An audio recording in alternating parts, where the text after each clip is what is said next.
Okay, we got our fender all mounted up, nice and secure. We got our seat situated, looking good. Let's go ahead and move along on to our tail light. We did try several different tail lights that we have available on the website, and we ended up deciding that we kind of like this one the best.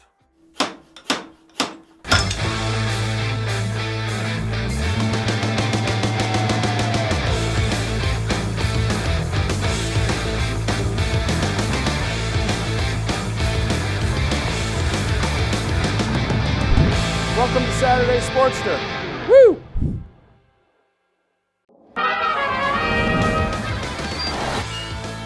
Let's get going here. And this light has a place for a plate and is a fender mount. I know you're thinking, why isn't that red? Well, it's LED. When it gets powered up, it will be red. So anytime the key switch is on, it'll be red. When it's off, it'll be white.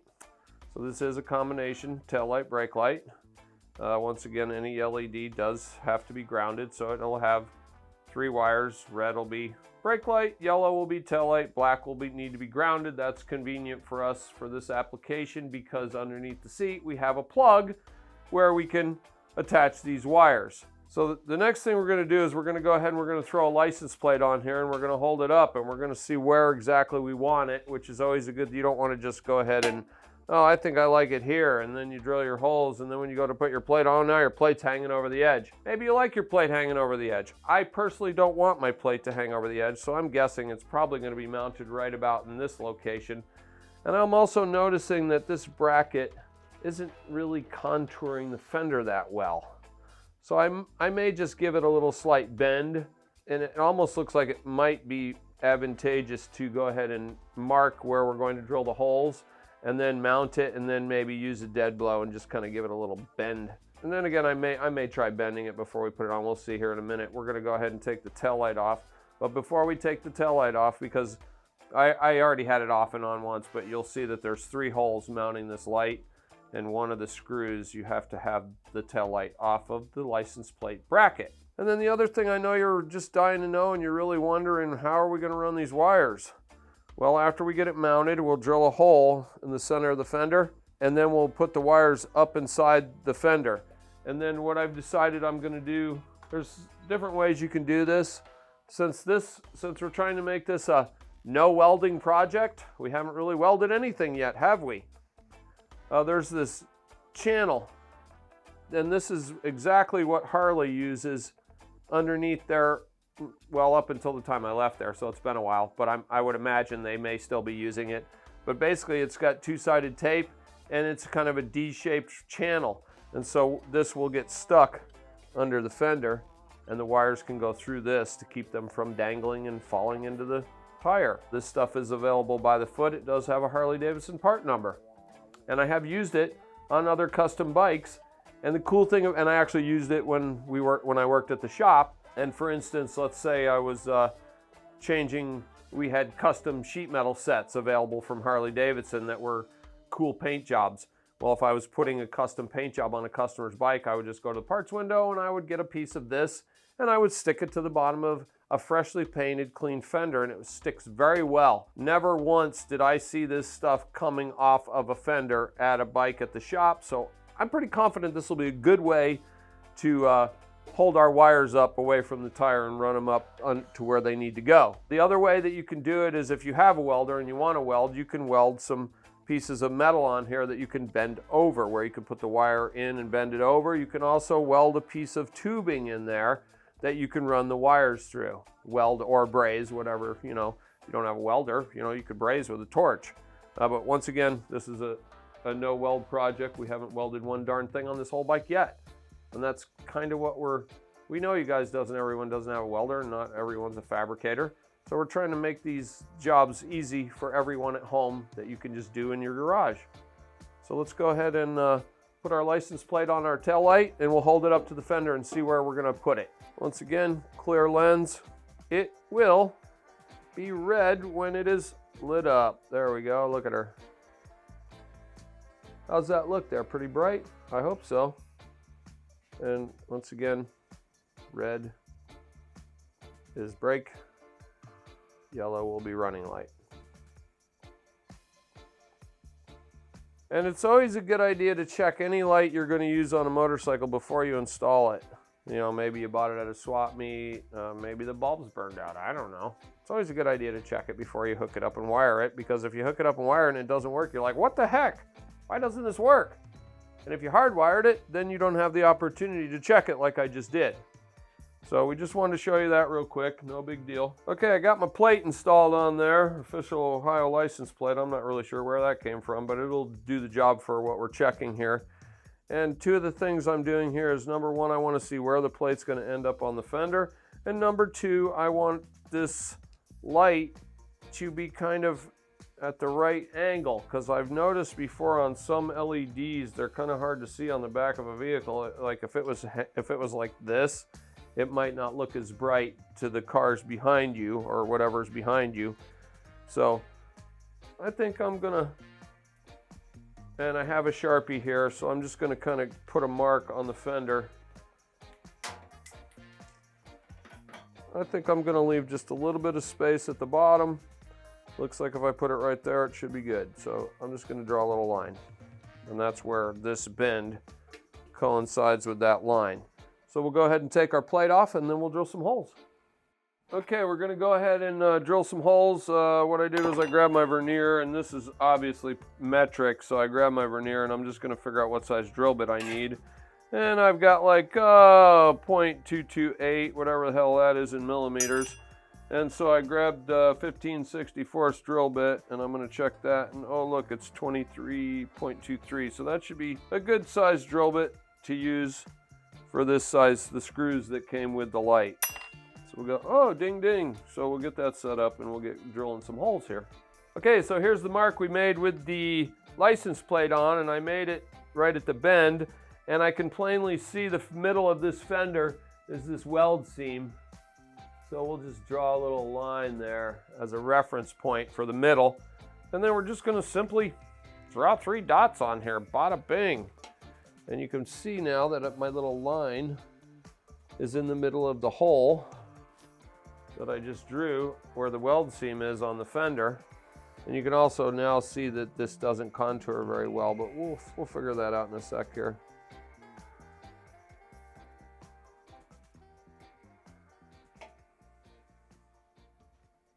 So the one thing I did fail to mention is you want to make sure that the other 2 holes that you marked are so that it's not cattywampus. Like, in other words, you don't want it to be like that, because that would look kind of silly, you know, and your friends might make fun of you and laugh at you. So just, and you know, I'm really not measuring anything, I'm just eyeballing it. The other thing we could do is we could drill the first hole and then kind of look at it again, you know, hang this on there. So let's do that.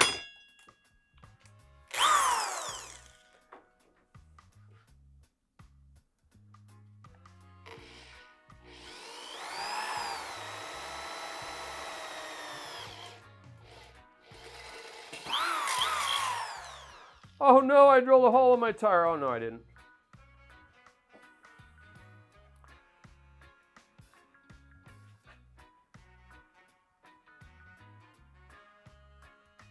And I did look, it looked like I wandered just a tiny bit on my line mark that I drew, but you know what, I'm looking at it now and it looks like my taillight's in line with the seat thing, and you know, if anybody's looking at this bike that close, they're looking to buy it. Okay, so now I'm just gonna kind of eyeball these. Sometimes it's just not necessary to measure things, you know, and that looks pretty good. So we'll go ahead and drill we'll drill a couple more holes, what the heck.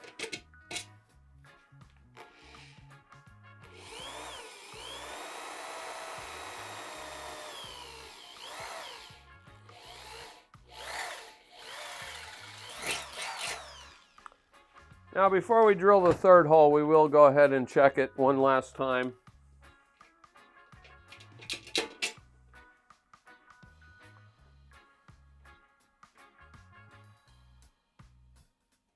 And it looks like my mark is pretty good. I think it'll be okay.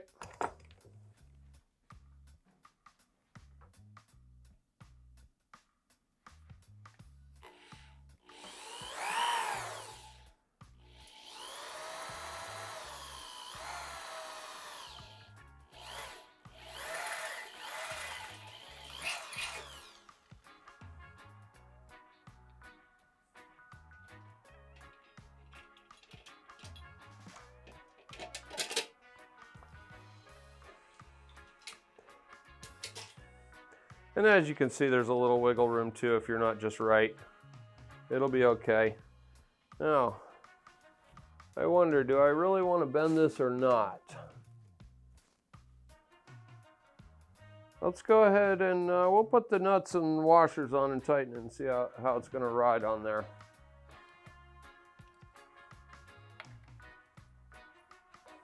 Well, one of the things I noticed about this light, it just came with nuts and lock washers, and the bolts are plenty long enough where I dug around in my toolbox and I grabbed 3 flat washers. So I'm going to put the flat washer on first and then lock washer and then the nut. So we'll go ahead and put these on and we'll tighten her up and see how she looks as far as if we're going to decide to bend it or not, or are we going to leave it be.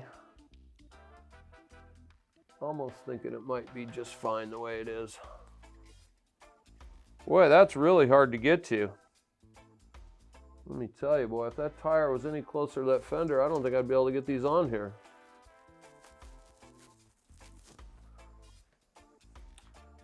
Well, it looks pretty good that way.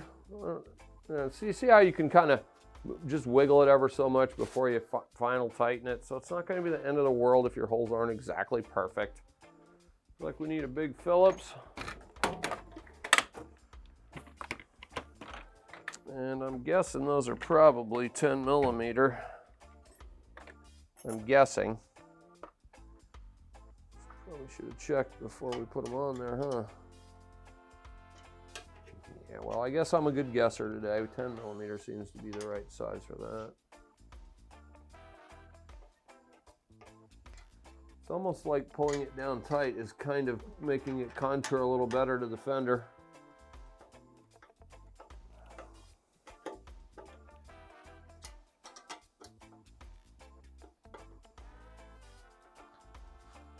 I don't think there's any reason to, I think that'll be plenty good.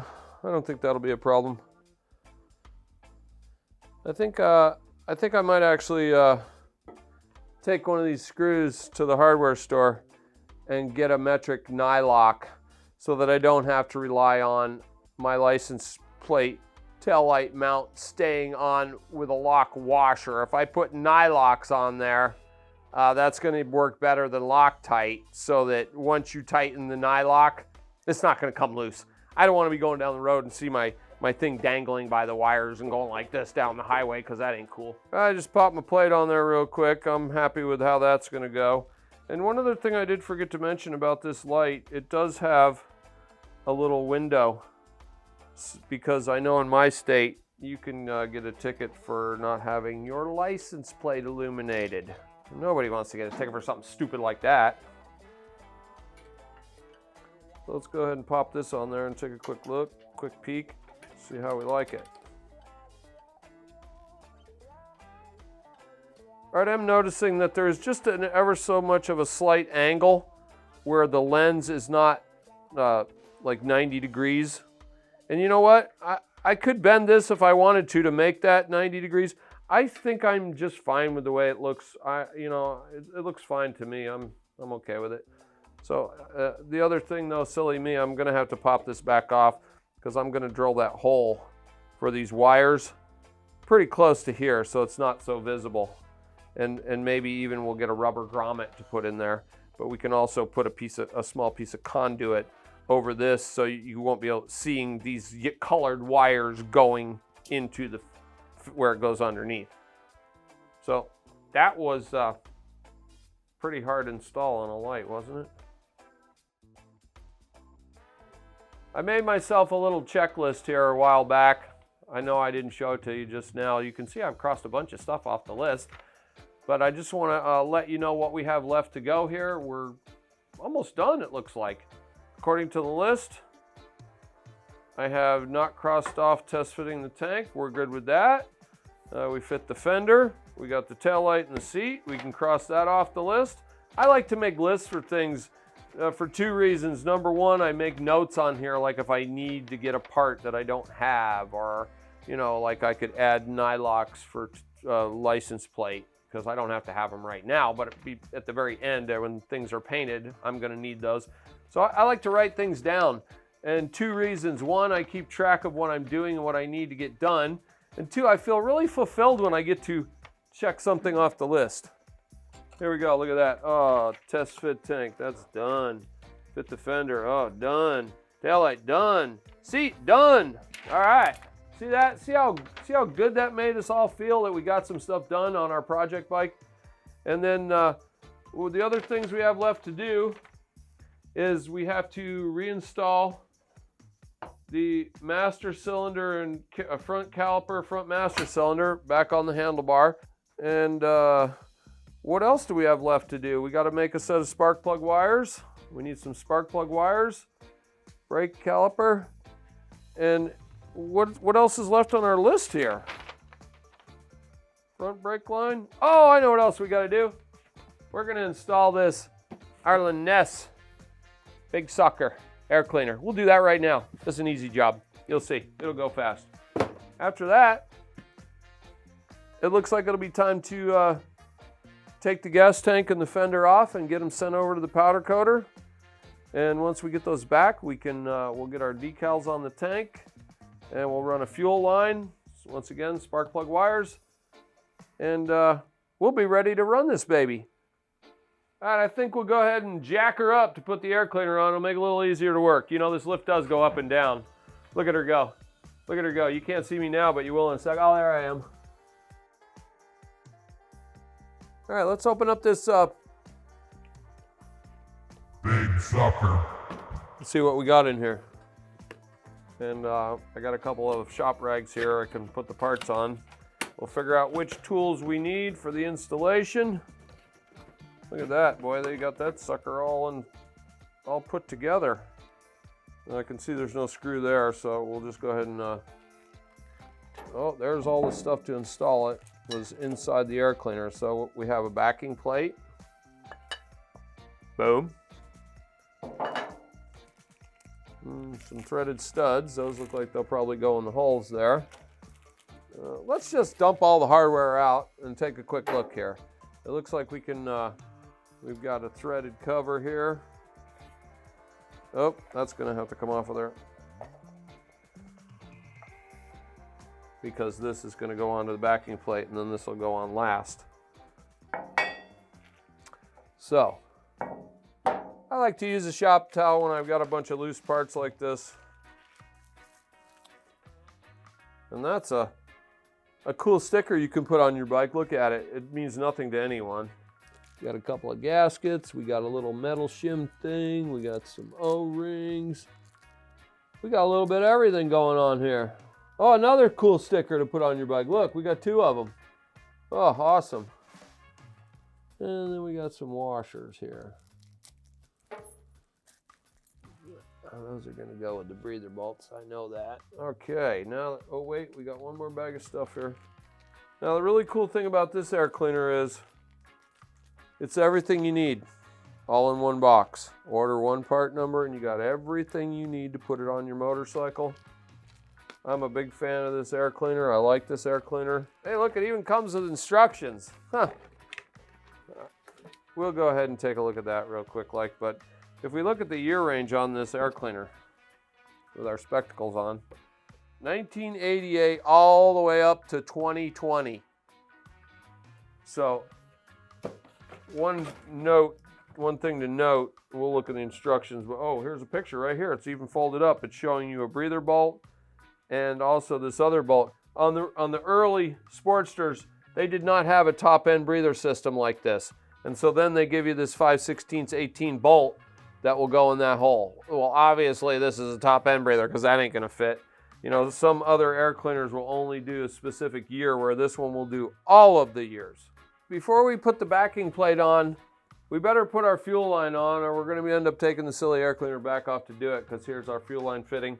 I'm gonna use some of this nifty clear fuel line that we have available on the website. And I like clear because I can see if there's fuel in the line. No other reason. So we'll go ahead and put this on there. This is 5/16 hose, almost all Harley valves. And I guess I probably should have cut this before I stuffed it on there, but that's okay. I'm just gonna leave it a little long for right now because we're not gonna hook up the gas tank right now because it's gonna get taken back off. So we'll just leave it a little long for now, and we'll cut it to length later.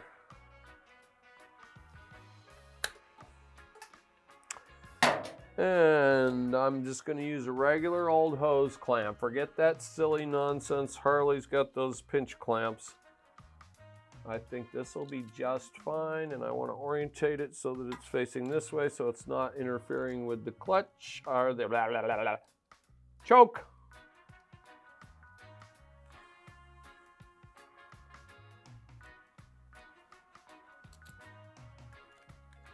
And you know, and y'all know how I love my nut driver handle.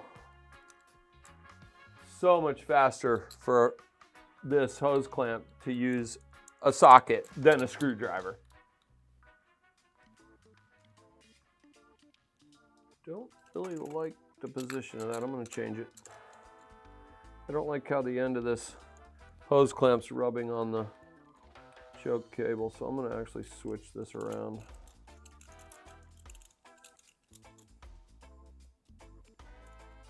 I'm going to move it to the other side.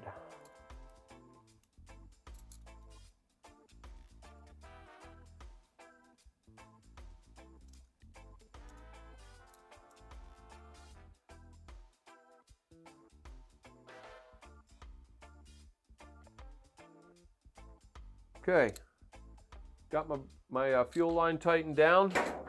We'll go ahead and get the air cleaner installed. Okay, so we got the studs Loctited. These are going to go into the carb through the backing plate, and I'm going to go ahead and put a couple of these on here, and what that's going to do for me, it's going to hold the gasket in place so I don't, because they're like the Harley gaskets have a sticky back that you peel off and then you stick it on. Well, this gasket does not. It's a good quality gasket, it just doesn't have that feature. And we also have our O-rings on front and rear on the backing plate. So we'll go ahead and just hang our gasket on here. And I just put a little dab of grease on each one of the grooves for the O-rings so they don't fall off while we're putting it together.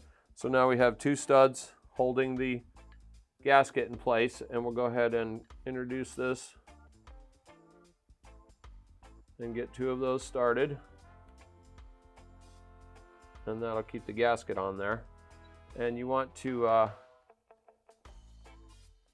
go ahead and get all three of those started. We don't need to tighten them down yet. We want to leave all of the fasteners loose until we get the breather bolts in. Now you can kind of make sure everything's lined up. You've got a flat washer on your breather bolt, and see the breather bolt has a hole in it which lines up with a port inside there, which in turn comes out right there. So anytime you have a hollow bolt, don't crank these down too hard, or there's a possibility you could break the threads off because they're hollow. Now you want to put a little dab of red Loctite on there. And maybe a little blue on those, or I wouldn't use red on these because they're going into the carburetor body, and so you have a steel fastener with an aluminum hole. Also, when it comes time to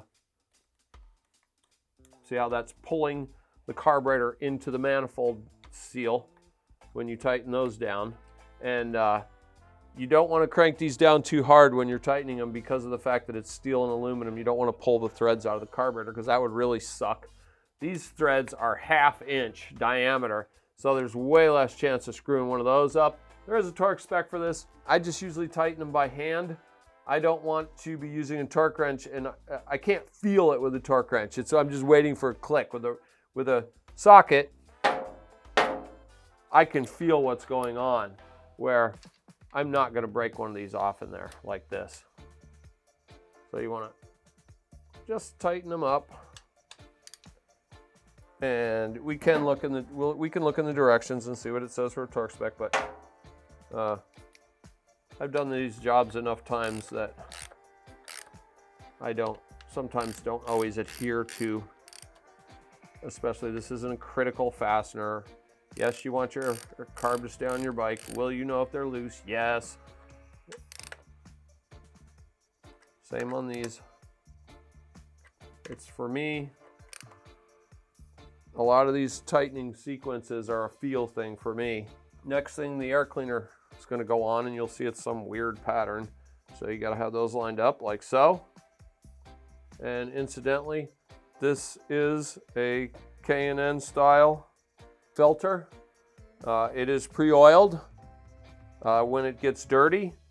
Actually, if you read the instructions for K&N, it says they actually work better dirty and do not wash them for X amount of miles. When it does get dirty, you'll need the filter charger kit for this, where you'll spray some soap on it, you'll wash it in the sink, you'll shake it out, and you'll let it dry for a little while, and then you spray oil on it, and that's this red color you see here.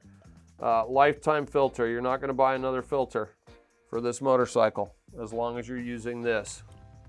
Once again, these should get a little dab of blue if you choose to do so. And I think we forgot to grab a tool for those. 1 second.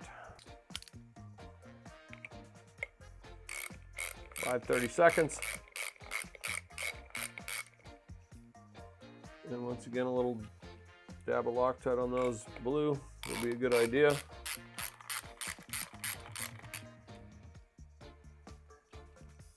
And you'll see I use my T-handles a lot, and you can see why when I'm doing these.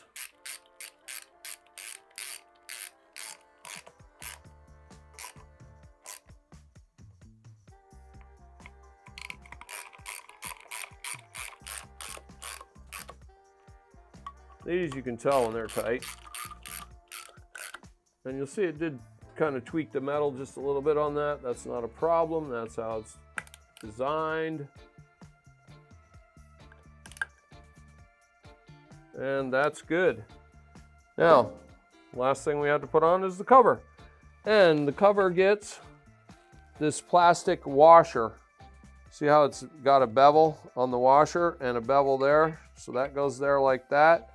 So you can basically put the screw into there to hold that plastic washer, and that takes up the space there. And then this cover just goes on like so.